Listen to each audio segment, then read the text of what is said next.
We are shooting in a special location. My backyard. That's right. Look at this beautiful Santana Tandem. It's a couple decades old, but still a workhorse. Gonna need to give it a little wash. Reason being is it's a little big for my shop and I don't want to get splattered everywhere, so I want to get all this dust and everything knocked down.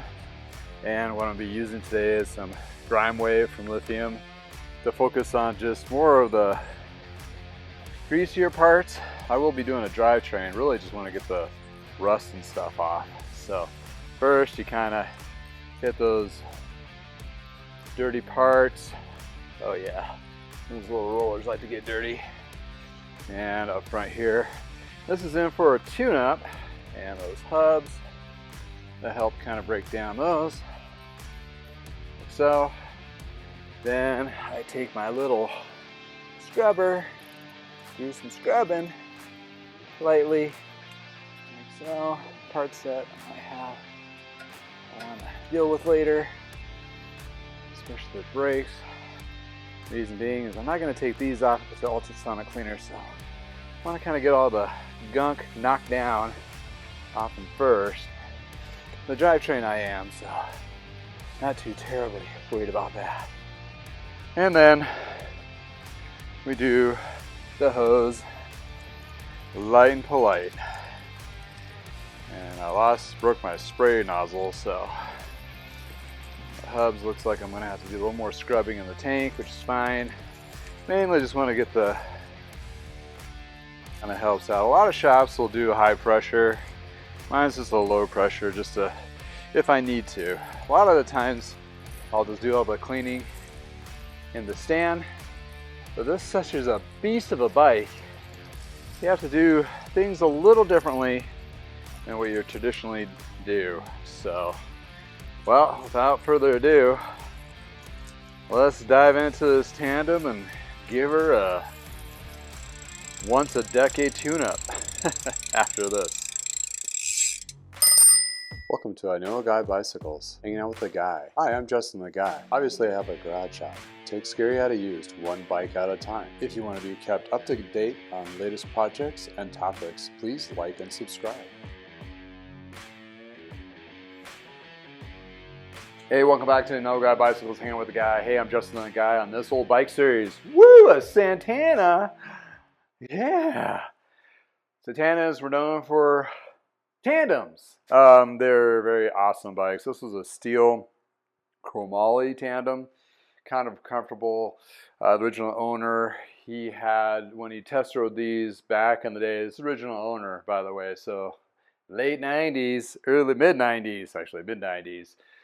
He test rode a couple of the full aluminum ones, and he found those to be extremely stiff. Well, yeah, with a tandem, they are going to be stiff, and there's a lot of weight to a tandem. So, needless to say, you're going to be pushing some extra weight as well as another person. They're not a fast machine. They are an efficient machine, and you can do tours, you can do races on them. This one's more of a road design with road wheels. Newer versions probably have some gravel, so forth. Bottom line, newer ones, expensive. Used market, older ones, still expensive. I've just been poking around and seeing my daughter, she's 8, and she likes to ride with me. I have a tag along right now, but she's getting taller, so I'm like, oh, maybe a tandem is something that'd be the next level for us to enjoy rides, and my wife can jump on or whatever, and still expensive, used. I mean, for a decent one, I'm looking at least $1,000. Okay, tandems, well, one problem with them, they're just big. Where are you going to put them? So you got to make sure you have a space to store them when you're not using them. Hang them up in the garage, that's a 2-person deal, but they are a tank. Or a shed, whatever, basement, if you can get around the stairs, because they are lengthy. So that's the one thing you want to consider if you're thinking about getting a tandem. Where are you going to put it when you're not riding it? Second, how are you going to transport it if you want to go to destination or to go pick it up even? These do not compact small. So a pickup, a Suburban, a utility van, it's probably going to be your friend. You got a neighbor, borrow one, but you're going to be just riding it from your house, and that, therefore, you're not going to transport. They do make roof racks, which are pretty scary in my opinion, how big that thing is on the top, but they do make them. They do have them on the back, but they're so wide they're out past the sides of vehicles. So usually the roof or some other kind of mechanism. Another heavy expense if you want to do transportation, the location riding, just thrown out there. But although there is a thing that came out back in the 90s, and I remember walking through the bike show, 20-something, hungover because it was in Vegas, and a buddy of mine, we're from the shop, we're like going through, and these guys come up like, let me show you my coupler. And you're like, okay, you're kind of creepy, but what is that? So a coupler for the last couple decades is a piece where you can actually cut your frame and put the coupler on both sides, male and female, and tighten it down, and that basically puts your bike back together. Very popular amongst high-end tandems. So when you see a tandem that has a coupler system, that is awesome. I did find one. It's around about $1,200. I don't know. I don't really have the money right now to shoot, but that'd be something I would be looking for in the used market with a tandem with a coupler. And this one actually had the full 9 yards. This one was expensive out of the gate back in the day because it had its own bags, which are more appropriate size bags where you put the pieces of the frame. I think it broke down into 2 pieces, the frame, then you had wheels. So that's for transportation if you wanted to do multiple locations, flying it, whatever. That would be the way to go, using a coupler system. You can install a coupler on bikes. I don't know if it's that popular anymore to have it done as an aftermarket, but check with your local shops around you. They may have that service, or at least maybe somebody they'll actually shoot it off to that have that done. It's not something you want to do yourself because you're actually hacking the frame and you're bonding the coupler system back in, and there's all sorts of diameter measurements and all that. So if it's specifically designed for that bike, that's a great start for sure. So yes, so having a tandem, right? Kind of fun. Somebody hanging out in the back. First, you got to find a place. Second, it's going to be transportation nightmare. That's if you don't have a big truck or a big van. So therefore, that's where we just to start in the tandem perspective. And then there's size. We're all built a little differently. And as you know, if you're just getting into cycling or what have you, you know there's a whole bunch of different sizes and geometries and all that. Same thing with tandems. You have a front rider up front. It's usually bigger. Sorry, I don't want to discriminate against size, but that's how they just design them. Front, bigger rider up front, taller rider up front, smaller rider in the back, and they have various like 60 to 53, and different for road, and they do for mountain too. And as fun fact, they used to do mountain bike tandem races. I don't know if they still do now. Currently, but back in the 90s, they'd have tandem races on mountain bike. You can imagine how much that was kind of squirrely, hot mess. But anyway, switchbacks. Yeah, that was probably more of a cyclocross experience in any case. So with this particular one, it's super nice. Pretty mint. If anything has been taking a couple diggers he mentioned back in the day. Nothing really on the frame. A couple little scuffs here and there. I'm going to clean the frame up for the guy. He's a friend of a friend, great customer. It's one of those things you do the extra lift for. The wheels typically on tandems are beefier. You'll have extra spokes, like a 36 spoke wheel, or a 42 I think is the other one that goes up to like a lot of spokes to support the weight of the bike and whatever you may be putting on it besides bodies. You look at it, it's like, okay, yeah, 200-pound bodies, you got a 400-pound lift on top of any other bags and accessories and stuff, including the bike frame itself. You're pushing some weight there, right? And those wheels, they need to be strong. They also make a special design rear hub that does a drum brake, because when you get cooking on one of these, you want some good brakes. This one actually came spec'd with the XT rollers, which I featured on this titanium cyclocross bike. Super cool. They stop. He mentioned they howl. Well, yes, they howl because the brake pads were probably never replaced and they need new ones. Why? Not necessarily worn out. They get hard over time. Yeah, you can sand them down, but This is a beast of a bike, so I'm going to go with some fresh pads, a little bit softer, not too much of an expensive lift. Do you want some new bar tape put on? Also, I added a little bell on there as well. The chain is stretched on the back, but the non-drive side chain seems to be fine. That's a single speed. They do have a rocking mechanism in the front crank on these to do chain tension. I'm not going to really mess with that too much. His specifications of what usually when a good mechanic asks, it's like, what is issues? Like, you know off the top of your head, right? So I can make sure they're directed and taken care of. Well, he wants to make sure the squeaking of the brakes taken care of, tires are aired up, a once over double check. I'll clean the frame up, bar tape. I'm going to do cables and a housing. And there's another heavy lift-ish. You got to get a cable that's long enough to go from the front end all the way to the back of the bus. This one's 3,100 millimeter cable. This will barely make it to the back. So in this case, I'll take the front one currently, if it's in good condition, swap it to the front, which is a little shorter. Even the front derailleur is not a standard derailleur cable length. It needs to be longer. So I'm going to do the swap game, do some new housing for the front and housing in the back. It could bring that little shifter a little bit smoother. Also, I did a 1.1 millimeter thickness cable, rolled stainless steel. What that means is it's going to be super slick, less resistance, because you got a distance to tell that shifter, to tell that derailleur what the hell to do. So when you have a huge distance, so you go up in. He has Teflon coated brake cables just for that purpose. You can get them from derailleurs too. Be careful. There's a kind that's out there that Specialized was using on their market, on their OEM bikes for about a decade. They're kind of a copper looking coating. The crap fuzzes up, it gets jammed up inside the housing. It actually does worse than what it's supposed to do. Mindful of that. I just personally, I like to just stick with the straight rolled stainless. It's slick enough, and then when you have like a grease lined housing, it's going to give you that effect.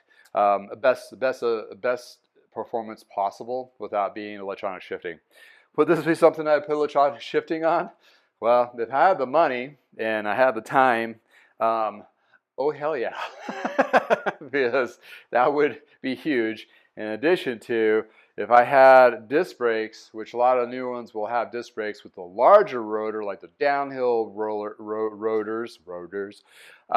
Yeah, but be mindful on those and your rotors. If anybody's had a bike with rotors, you cook it down a hill and whatever, they get freaking hot. And if that touches your leg or any body part, you're going to be etched. So keep that in mind. They get super, especially the downhill ones when they're like not the 6-inch, but like 8-inch type rotors. They're huge. Yeah, any case, I don't know if the frame would be modified to do that. I would actually try to find a drum brake personally. All depends what kind of ride you're doing. If you're going to be doing like mostly flats and little rolling hills, the upper nice V-brakes will probably work just fine for most of it. The old Schwinn ones with the scary caliper brakes, I mean, you ain't stopping. It is more of like a controlled crash every time you wanted to stop.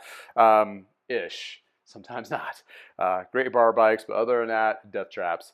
And when you rode on those are like high tensile steel. They're like whippy, woo, all over the place. So therefore, there lies, when you're looking at a Santana or a Burley is another great brand, Commotion is another great brand. Those are like the 3 top brands I can remember off the top of my head. There's probably newer ones now, but back in the day, I'm talking 50, 20 years ago, those were the creme of the creme and fun bikes. I mean, they were just a kick to ride.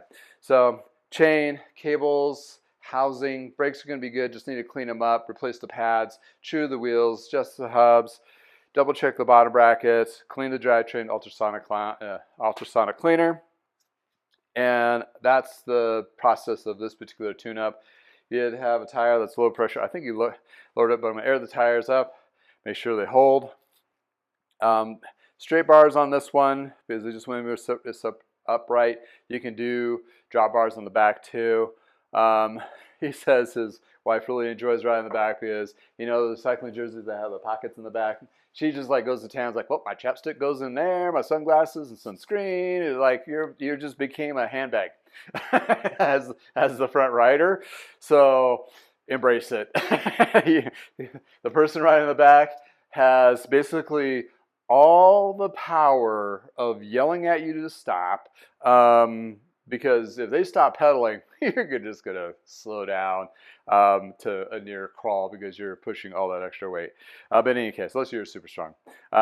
There's a whole bunch of learning too. It's not just jumping on the bike and let's go. You got to coach each other like, okay, got to communicate. So this probably could be a good therapy session for couples. Go ride a tandem. But read the handbook first, please, because there's like, prepare the person in the back that when you're pedaling, you're both pedaling at the same time because both cranks rotate at the same time. So if you stop pedaling, the other one has to stop pedaling too, or your legs are just going to be going. So gotta communicate that. Turns, anticipation of turns, in addition to anticipating stopping, downshifting, because you're putting a lot more load on that drivetrain. So you're like shifting, so you're still pedaling, but it's like lighten up that pedaling, that kind of thing. So there's several little tricks, and I am not an expert. No, I don't ride tandems per se. I've worked on a lot of them, but I don't ride them to say. So if you have any extra tips that you ride tandems, please put them in the comments below. That's what I know just being in industry. There's a lot of communication on these because you can really kind of mess each other up, and before you know it, you're no longer a couple. So you want to make sure that works well. Some people need their own spaces and they need their own bikes, but it's a great way if you have somebody has balance issues or a disability, or I've seen a lot of cool things when I do, support on charity rides. You see those individuals, like somebody in the back, they're blind, or somebody that's riding maybe autistic, or whatever the case may be. It helps those. Or younger children like mine, you can put it on the back. And some couples just like riding tandems. I mean, that's their thing. They like to hang out, go for a long ride. And where nowadays is the e-bikes have helped people shorten the gap between different physical abilities of riding, like one's stronger and one's a weaker rider. That kind of shortens the gap so you don't have to do tandems to be in the same place at the same time. But the tandems is a great tool, a great bike. It's fun. I wanted to go over a couple of the features on this. Without further ado, let's take a look at the parts after I cleaned them and did the wheels. I'm going to crank some tunes because, mechanics love to just jam, get in the zone. I'm going to do some things, and I'll review any issues I may have caused on this particular beast, Haas, and get her up to speed and ready for the next decade, because I think the last time he told me he had it tuned up was like a decade or two ago.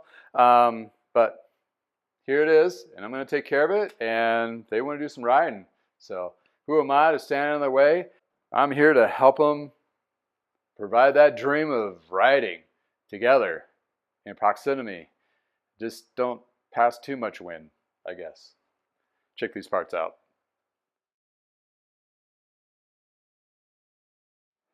All right, did some hybrid wax, tire shine, clean, color crush the frame. Here's the parts that are lined up and ready to go on. Here's the parts that have been clean. Ooh, look at this beautiful XTR. Put a little bit of ceramic coating on top of that too. Look how clean that came out. I mean, almost immaculate.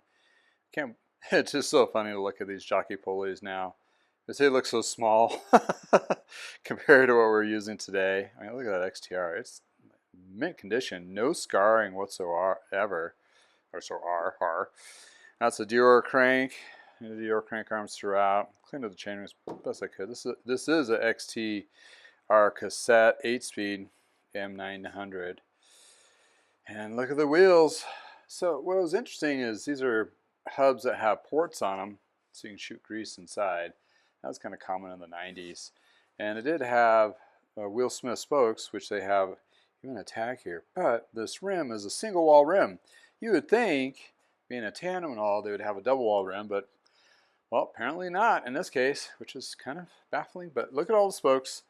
Let's see here. 1, 2, 3, 4, 5, 6, 7, 8, 9, 10, 11, 12, 13, 14, 15, 16, 17, 18, 19, 20 times 2, 40 spoke wheels. Is that right? Whew, that's a lot of nipple twisting. Anyway, check it out. That is the frame, polished, ceramic coating. Did a little bit of knockdown on there. White. And there's your Tangay chromoly tubing, which is very common being used. And the brakes, look how clean they turned out. So yeah, a couple scratches where you see a little bit of rust period, but not, I mean, other than that, frame is in pretty good shape. The cranks though, see, you have a front and rear, and see they're supposed to be parallel to themselves. They were off one tooth. What that means, the chain was off one tooth. So what you do is you put a spanner tool in here to hold these supports, and underneath there's 2 bolts, 4 millimeters I believe on this one. You unscrew those, this thing rocks back and forth, gives you that tension for the chain tension. And you want to find it to be smooth, no binding, that kind of thing. So tightened it up because it was a little bit loose, and switched it over one tooth or one chain tooth over, and that makes it even. It was off by 1. Not sure, I'm pretty sure they didn't do that on purpose, because you don't want that on purpose. You want the stroker, which is the person in the back, having the same cadence as the person up front, unless they have some kind of physical barrier they need to address on that. But I'll double check with them, but for sure it's fixed now to be appropriate. So there you go, the Santana. All I need to do now is put the cables in the housing, reroute the bars, put the parts back on, and a new chain, and the new brake pads. These are a pin style, so you just push the pin through, slide out the old, slide in the new. But for now, it's lunchtime, need to take a break. Been at it, scrubbing. Wheels are done. So this portion for the cables in the housing should take, I would say, about an hour or so. We'll take it for a little test drive and review at the end here shortly, but check that out.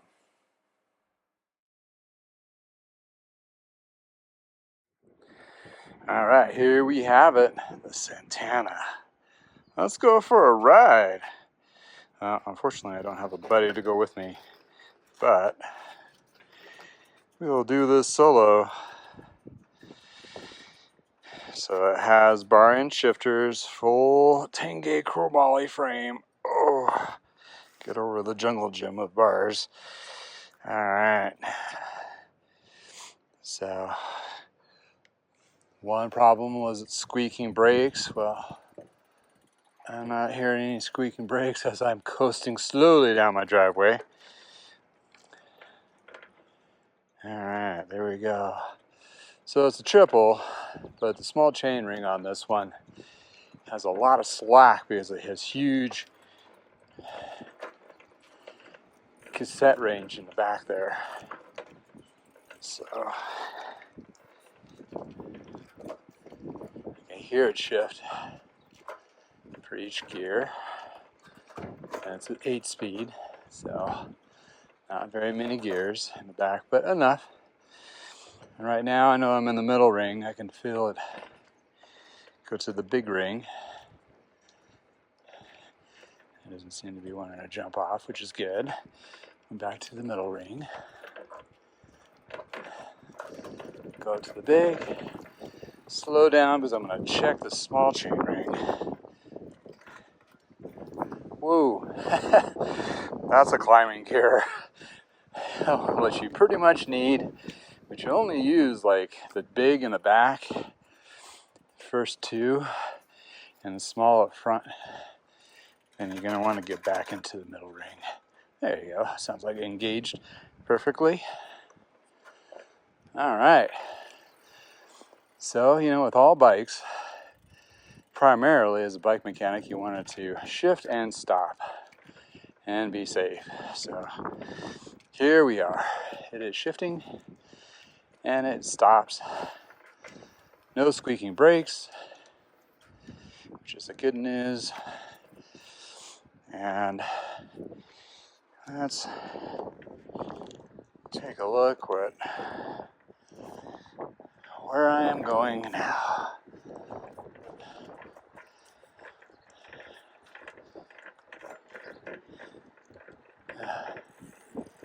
So what kind of vibration? I think it's the seat.